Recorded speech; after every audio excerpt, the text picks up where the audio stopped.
नमस्कार, मी चित्रकार निखिल अंबादास तलकोकुल।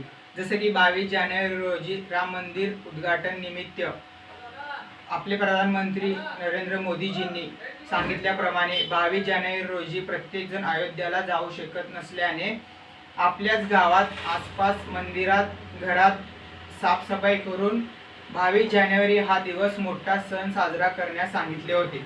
त्याचप्रमाणे माझ्या कलेच्या माध्यमातून लोकांपर्यंत काहीतरी वेगळं कलाकृती पोहोचवण्यासाठी मी एक प्रयत्न केला आहे। ते म्हणजे माझ्या रक्ताने प्रभू श्रीरामांची आणि अयोध्येतील मंदिरांची प्रतिमा रेखाटलेली आहे। ही पूर्ण चित्र काढण्यासाठी मला 5 तासाचा वेळ लागला आहे।